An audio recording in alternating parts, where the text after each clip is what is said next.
جگہ جگہ ارشاد فرمایا الذی خلق الموت والحیات لیبلوکم ایکم احسن عملا، کہ اللہ نے موت اور حیات کو اس لیے بنایا تاکہ اللہ تعالیٰ تم کو آزمائے کہ تم میں کون زیادہ اچھے عمل کرنے والا ہے۔ جس مقصد کے لیے اللہ نے انسان کو زندگی دی ہے، اس زندگی کو کون تم میں سے زیادہ کامیاب بنانے والا ہے، اس زندگی کے اندر کون تم میں زیادہ نیک اعمال کر کے اللہ کے دربار میں، اللہ کے حضور میں پہنچنے والا ہے۔ اس لیے اللہ نے موت اور حیات کا نظام بنایا ہے۔ اور ہم سب جانتے ہیں کہ پہلے زندگی ہوتی ہے، بعد میں موت، لیکن قرآن کریم کی اس آیت میں اللہ نے موت کو پہلے ذکر کیا ہے اور زندگی کو بعد میں ذکر کیا۔ الذی خلق الموت والحیات سورہ ملک کی آیت ہے کہ اللہ نے موت کو بنایا اور زندگی کو بنایا۔ ہونا تو یہ چاہیے تھا کہ یوں کہا جائے کہ اللہ نے پہلے زندگی کو بنایا پھر موت کو بنایا، لیکن موت کو پہلے ذکر کیا گیا اور زندگی کو بعد میں ذکر کیا گیا۔ وجہ یہ ہے تاکہ ہم اور آپ اس بات کو سمجھیں کہ زندگی کا اصل مقصد کیا ہے، اور زندگی جب ختم ہو جاتی ہے تو انسان کو موت طاری ہوتی ہے، اور موت طاری ہونے کے بعد جو ایک ابد الآباد اور ہمیشہ ہمیش کی جو زندگی شروع ہونے والی ہے، اصل زندگی وہ زندگی ہے جو موت کے بعد شروع ہوگی۔ اس لیے اللہ نے اس آیت کریمہ میں موت کو پہلے ذکر فرمایا تاکہ ہر انسان زندگی گزارتے ہوئے یاد رکھے کہ اس کو مرنا بھی ہے۔ اپنا ہر قدم اٹھاتے ہوئے وہ اس بات کا استحضار رکھے، اپنے اندر اپنے دل و دماغ میں اس بات کو روشن رکھے کہ جو میں یہ قدم اٹھا رہا ہوں، میں جو اپنی زبان سے یہ بول نکال رہا ہوں، اور جس طرف میں اپنا یہ ہاتھ بڑھا رہا ہوں، ان سب کاموں کا مرنے کے بعد مجھے اللہ کے دربار میں حاضر ہو کر حساب و کتاب دینا ہے کہ آپ نے یہ زبان سے بول کیوں نکالا تھا، آپ نے یہ ہاتھ کسی چیز کی طرف کیوں بڑھایا تھا، آپ نے یہ قدم کسی چیز کی طرف کیوں بڑھائے تھے۔ ہر انسان کو تاکہ اپنا ہر عمل کرتے ہوئے موت کا دھیان رہے، اس لیے اللہ نے موت کو پہلے ذکر فرمایا ہے تاکہ انسان کے لیے نیک اعمال کرنا آسان ہو۔ اور یہ حدیث شریف کے اندر واضح طور پر آ گیا کہ انسان جب مر جاتا ہے تو مرنے کے بعد کی زندگی کے بعد کچھ اعمال ایسے ہیں، کچھ کام ایسے ہیں کہ جو مرنے کے بعد بھی مرنے والے کے کھاتے میں جاری رہتے ہیں، اس کا کھاتا جاری رہتا ہے۔ ویسے تو اس کے دیگر اعمال کا رجسٹر، دفتر اور نامہ اعمال بند ہو جاتا ہے، لیکن کچھ اعمال ایسے ہیں، کچھ نیکیاں ایسی ہیں، کچھ کام ایسے ہیں کہ اگر کوئی انسان مرنے سے پہلے ان کو کر جائے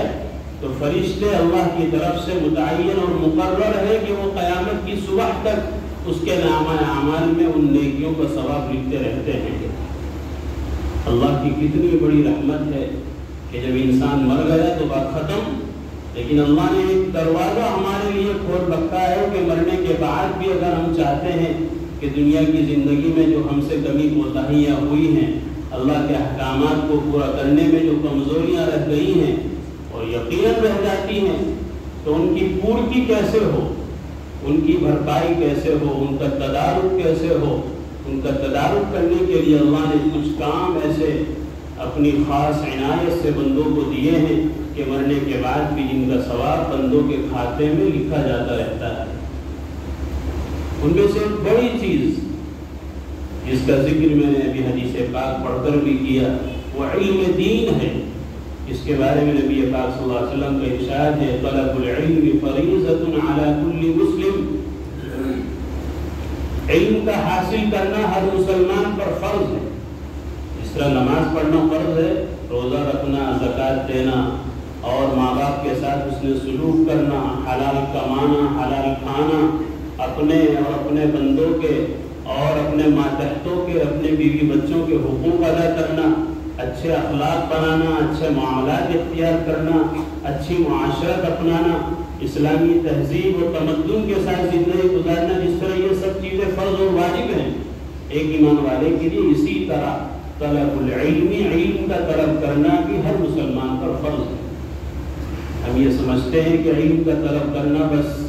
قوم کے اور اس امت کے چند لوگوں کا کام ہے جو مدرسے میں رہتے ہیں، پڑھتے پڑھاتے ہیں، بس یہ انہی کی ذمہ داری ہے کہ وہ علم حاصل کریں اور علم حاصل کرنے کے بعد پھر لوگوں کو سکھائیں۔ نبی پاک صلی اللہ علیہ وسلم نے تو ایسا کچھ نہیں فرمایا، آپ نے تو عام ارشاد فرمایا طلب العلم فریضۃ علی کل مسلم، ہر مسلم پر یہ فرض ہے کہ وہ جس شعبے میں زندگی گزار رہا ہے، جس عبادت کو انجام دے رہا ہے، اس شعبے اور اس عبادت کا علم حاصل کرنا اس پر فرض ہے۔ یہ صرف علماء کی ذمہ داری نہیں ہے کہ بس وہ چند لوگ علم حاصل کر کے اور پوری دنیا میں علم پھیلاتے رہیں، یہ ہر مسلمان کی ذمہ داری ہے۔ جس طرح نماز اس پر فرض ہے تو جب تک وہ فرض خود ادا نہیں کرے گا تو دوسرے کے ادا کرنے سے فرض ادا نہیں ہوگا، اس کو نماز خود ہی پڑھنی پڑے گی تب اس کے ذمے سے فرض ثابت ہوگا۔ روزہ اس پر فرض ہے تو روزہ اس کو خود رکھنا ہوگا تب جا کر اس کے ذمے سے یہ فرض ادا ہوگا۔ اسی طرح نبی پاک صلی اللہ علیہ وسلم نے صاف لفظوں میں فرمایا، حضرت انس ابن مالک رضی اللہ تعالیٰ عنہ کی روایت ہے، طلب العلم فریضۃ، علم کا حاصل کرنا بھی فریضہ ہے، فرض ہے، اور کس پر؟ علی کل مسلم، ہر مسلمان شخص پر علم حاصل کرنا فرض ہے۔ اس لیے کہ علم ایک نور ہے، علم ایک روشنی ہے، علم ایک رہبر اور رہنما ہے، جس سے انسان کے اندر غلط اور صحیح کی تمیز پیدا ہوتی ہے، حق اور باطل کا فرق پیدا ہوتا ہے، حلال اور حرام کی پہچان ہوتی ہے، حق اور ناحق کا پتہ چلتا ہے۔ اور ان ساری چیزوں کی ضرورت ہر انسان کو ہے، ہر انسان کو اس کی ضرورت ہے کہ کیا حلال ہے کیا حرام ہے، کیا کھانا ہے کیا نہیں کھانا ہے، اور انسان کو اس بات کی بھی ضرورت ہے کہ اس پر کیا چیزیں فرض ہیں، کن چیزوں کو کرنا ہے کن چیزوں کو چھوڑنا ہے، ہر آدمی کی ذمہ داری ہے۔ اسی کی روشنی میں ہر آدمی کی ذمہ داری ہے کہ وہ جو بھی کام کر رہا ہے، وہ جس شعبے میں بھی زندگی گزار رہا ہے، وہ دنیا کے جس کام سے اور جس کاروبار سے بھی وہ منسلک و جڑا ہوا ہے، اس کاروبار اور اس لائن کا علم اس پر حاصل کرنا فرض ہے۔ آپ اگر کاروبار کر رہے ہیں تو کاروبار کے مسائل آپ کو یاد ہونا ضروری ہے، آپ کے لیے ان کا جاننا فرض ہے۔ یہ صرف علماء کی ذمہ داری نہیں ہے کہ اگر کوئی مسئلہ آپ کے کاروبار کا اٹک گیا ہے تو آپ آ کر علماء سے معلوم کر لیں، اچھی بات ہے، معلوم کرنا چاہیے، لیکن یہ علماء کا آپ پر احسان ہے کہ اگر وہ آپ کو بتا دیں، ورنہ ذمہ داری تو آپ کی خود ہے۔ آپ نے جب کوئی کام شروع کیا ہے تو کام شروع کرنے سے پہلے علم دین اور شریعت کا علم، اس سے متعلق جو ہے وہ سب آپ کا حاصل کرنا فرض تھا۔ اسی وجہ سے نبی پاک صلی اللہ علیہ وسلم کے زمانے میں اور خاص طور پر خلافت راشدہ کے زمانے میں، حضرت عمر رضی اللہ تعالیٰ عنہ کے زمانے میں، مدینہ منورہ کے بازار میں صرف اور صرف اسی شخص کو تجارت بزنس کرنے کا حق ہوتا تھا، اسی کو سرٹیفکیٹ دیا جاتا تھا کہ جس شخص کو اپنے کاروبار اور اپنے بزنس کا پورا علم حاصل ہو، تاکہ وہ علم کی روشنی میں، مسائل کی روشنی میں کاروبار کرے، تجارت کرے۔ اس کی بدعلمی کی وجہ سے، اس کی بدسلوکی کی وجہ سے اور غلط معاملات کی وجہ سے کہیں تجارت اور بزنس کا ماحول خراب نہ ہو جائے، اس لیے نبی پاک صلی اللہ علیہ وسلم کے زمانے میں اور خاص طور پر حضرت عمر فاروق رضی اللہ عنہ کے زمانے میں اسی شخص کو مدینے کے بازار میں تجارت کرنے کا حق ہوتا تھا کہ جو جس کام میں لگا ہوا ہے اس کا باقاعدہ امتحان لیا جاتا کہ آپ یہ کام کر رہے ہیں، اس کام کو کرنے کی اسلامی کیا نوعیت ہے، اسلامی کیا طریقہ ہے، اور آپ اس کو کیسے تولیں گے، کیسے وزن کر کے دیں گے، ادھار دیں گے تو کیسے دیں گے، سونا چاندی ہے تو اس کو ادھار بیچا جا سکتا ہے کہ نہیں بیچا جا سکتا۔ یہ سارے مسائل کا علم جب آدمی کو ہو جاتا تھا تب جا کر اس کو مدینہ منورہ کے بازار میں کاروبار کرنے کی اجازت ہوتی تھی۔ آج جب ہم کاروبار کرتے ہیں اور کوئی بھی کام کرتے ہیں، کاروبار تو ایک مثال ہے، ایک مثال کے طور پر کہا جا رہا ہے، تو ہم اس کاروبار کو کرنے سے پہلے اس کاروبار کے دنیاوی نفع اور نقصان کو تو خوب جانتے ہیں، لوگوں سے پوچھتے ہیں اور تحقیقات کرتے ہیں کہ یہ کام کیسا ہے، کرنا چاہیے نہیں کرنا چاہیے، یہاں چلے گا کہ نہیں چلے گا، کیسے چلے گا، کہاں سے مال آئے گا،